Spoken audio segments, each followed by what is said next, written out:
We'll see how we're doing for time. But in the bottom left corner of the map, he's currently down, or sorry, I got the scores wrong again. He's up 1 in the series. It's going to be the red Protoss player, MyuNgSiK.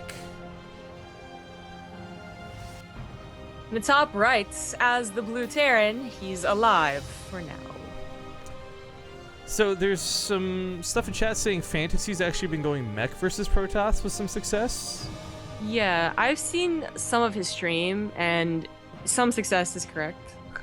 Yeah, to address that topic while we wait for this, first off, I'm pretty positive we're not going to see aLive go mech. There's like almost no question about that.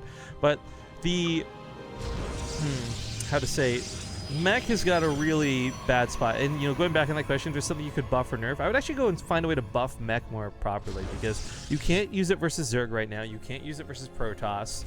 And I think one of the biggest limiting factors is the way your production for it works. And I wonder, right, this is a crazy hypothesis out of Rifkin, but what about lowering the gas costs in a factory? Does that just lead to more early game cheeses, or does that mean better production for mech players overall? The problem is not gas, though. If we're gonna go into like the theoretical stuff here, the problem is always going to be about that mineral account going down. Like the limiting factor of That's mech true. is gas, but unfortunately they still need the mass amount of bases and the mass amount of money to, well, not mass amount of bases. The follow-up question to that, though, isn't even just... I guess it does also add into what type of mech are we talking about, ground mech or air mech, because air mech versus Zerg is not even a possibility right now. Versus Protoss, we actually saw Lily Canine and Theo play a lot of these really dumb games in the beta, where it's like Battlecruiser versus Tempest, and one game we'd see Battlecruisers win, the next game we'd see Tempest win. It's actually kind of a cool back and forth, and I liked that, but getting to that point doesn't seem to ever happen. Yeah, there's also some success to do with like 2 and 3 base pushes with mech still, but that is only like some success. They're all ins, almost like they were in Heart of the Swarm versus Protoss. You know, like once in a blue moon they would win. So the problem is really just anytime we see a Terran go from mech in any matchup, they have such a bad mid game. They fall down so hard in the mid game that it's not recoverable. But if they do get to the late game, as we've seen with a couple of mech players, like, you know, Reality every once in a while, or anyone else, is that, you know, 200 mech is still scary in TVT, and even in TVP when you see it. TVZ though, yeah, not so much. 200 mech is actually like Roach Ravager, Viper. We'll still deal with that. I'll get that first pickup, gonna completely circumvent the Adept. I mean, at some point, MyuNgSiK might be wondering, like, why are you not dealing with me? But yeah, it's a little suspicious. And the Cyclone's on its way. Unfortunately for aLive, running straight into a couple of Phoenixes is not exactly what he wants for the drop. no, but if he can get that Widowmine shot off, it could all be worthwhile. It really depends on if he can get that shot off, though. We'll see in a moment. So we talked before, by the way, we didn't see it in game 1 because it was a little more abusive with the Adepts and the Warp Ins, or Warp Prism, but this is a style MyuNgSiK rather enjoys playing, and I think Phoenix are actually great right now in the matchup. They were pretty okay before, but cleaning up drops and really limiting what Terran players can do, Phoenix have found a really nice spot in the game. Well, that was a failed drop. Let's just say what it is, and it was not the biggest drop, so it's not like it's game over, but it was an important one that usually at the very least gets to survive, like the medevac survives, or it'll come back later. As you know, a lot of pros still aren't opening with Phoenixes. MyuNgSiK just happens to be the one that does it commonly.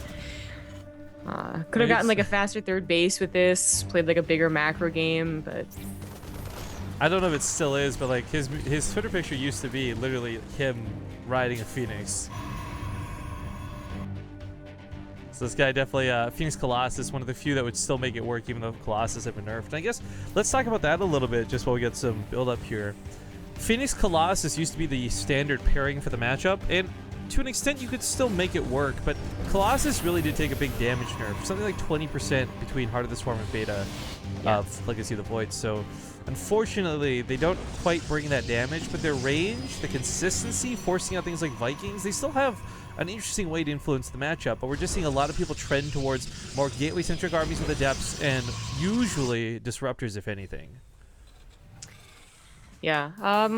In some of the late game PvTs we've cast, Colossus have been doing rather well. People going up to like 8 or so, like extreme numbers for sure.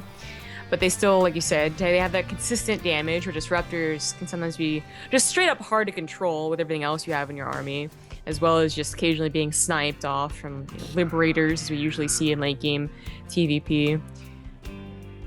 But for now, MyuNgSiK is just going for Adepts and Phoenixes. We'll see if he does add on Colossus later on. Just a lot of gateways for now. Thank you, Electron Hammer, for the resub. Wait to see a pylon potentially come down, but pylons don't mean what they used to when it comes to warp-ins. No. There's still, yeah. The problem is not that the warp-ins have been decreased, and that's why we see less proxy pylons, although that is a problem. It's also just, Legacy of the Void, not a lot of cash to throw around. 6 Zealots here, 5 Adepts over there, 2 DTs here. That and the it's just the Warp Prism's a lot more appealing as well. I'd just rather invest in that than a couple of pylons. I don't miss the days of multiple proxy pylons consistently warping in against me, but it was a key factor of being a good Protoss that doesn't actually exist that much anymore. It is all about that Warp Prism. I actually liked when Protoss were taking double damage from it, because if nothing else, it made sense. You're like, here's these units that are not defended. They're not even entirely in this world, this universe. There should be some weakness to it, right? But anyways, all these what ifs and maybes aside, we do have the psionic transfers constantly being thrown out, some shades to see what's going on. I'm surprised MyuNgSiK didn't take that fight. It was not a very big Terran army, but now it is reinforced.